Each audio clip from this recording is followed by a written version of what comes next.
Magsisisi siya kung bakit hindi kanya pinapahalagahan. Hello mga guys, kumusta kayo? Panibagong araw, panibagong video na naman tayo.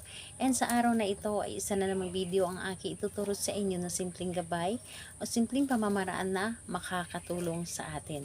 At bago ang lahat, gusto ko lang mag-disclaimer sa mga taong hindi naniniwala at hindi gusto ang mga kagaya nitong video. Please skip this video and maghanap kayo ng videos na gustong gusto nyo dahil ang video na ito ay para lamang ito sa mga taong naniniwala and gusto mag-try.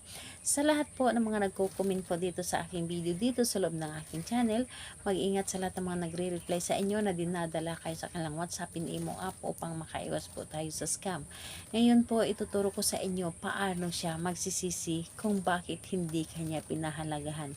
Alam nyo ba na ang tao na hanggat alam niya na mahal mo siya ay hindi niya ipaparamdam sa inyo na mahalaga siya sa inyo dahil ang nararamdaman lamang niya ay ang pagmamahal mo lamang at ang binigay mong pagpapahalaga sa kanya. Pero kapag ito ay pinaparamdam mo sa kanya na hindi na siya mahalaga sa iyo, sa kanya pa maramdaman na sobrang halaga niya pala para sa kanya. At ayaw niya na mawala ka sa buhay niya. So ito ang ating gagawin and maghanda ka ng ating gagamitin.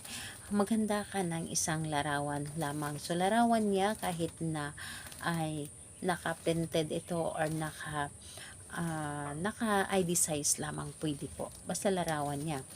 And pwede rin naman na nasa loob ng inyong cellphone kung wala kayong tulad nito. Pwede na rin yon. So, kapag handa na yung larawan niya, dapat po ay i-ready mo rin ang inyong sarili. Sa lagi ko pong sinasabi na kapag gagawa tayo ng isang ritual, dapat po ay buo ang ating loob, buo ang ating paniniwala sa ating paggawa. And nagtiwala po tayo dapat. Dahil kapag wala kang tiwala at paniniwala, masasayang lamang ang oras sa inyong paggawa ng inyong ritual. Dapat po ay isa yan sa mga ginagamit natin at nire-ready natin kapag gagawa tayo ng isang ritual. Lahat naman ng bagay ay kailangan natin dito ng tiwala dahil kapag wala ito, ang tiwala talagang mafe-feel tayo sa ating mga ginagawa. And ayun po, kapag ready ka na, pwede mo na itong umpisahan. So ganito po, ang gagawin mo dito sa larawan na ito, titigan mo muna ng mga ilang segundo. Titigan mo ito ng mga ilang segundo. And kapag natitigan mo na ito ng mga ilang segundo, sabihin mo dito ng 3 beses. Pangalan niya at apelyido, mararamdaman mo na ang iyong mararamdaman mo na sobrang mahalaga ako sa buhay mo. Pangalan niya, apelyido, mararamdaman mo na sobrang mahalaga ako sa buhay mo. 3 beses mo yan nasasambitin ang aking itinuro sa inyo. Yung pangalan niya at apelyido and hiling. And pagkatapos mong humiling, ang larawan niya ay halikan mo ito. Halikan mo ng 1 beses lamang. Yung halik na with feelings talaga. Yung halik na ini-imagine mo na siya sa personal ang hinahalikan mo.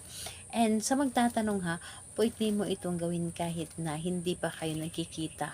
Kahit kailan. Yung tipong marami naman ngayon and also ngayon na nagkakarelasyon kahit na hindi pa nagkikita and ayun, sa social media lamang nagkakilala. So, pwede mo itong gawin para sa kanya, para ipapamdam niya sa inyo na sobrang mahalaga ka para sa kanya. So, kailan nga ba ito pwedeng gawin natin ito sa kahit anong araw at oras, pero i-recommend ko sa inyo, gawin mo ito sa gabi, yung tahimik na ang paligid. Ayun po, salamat po sa inyo. Bye-bye everyone. God bless us all.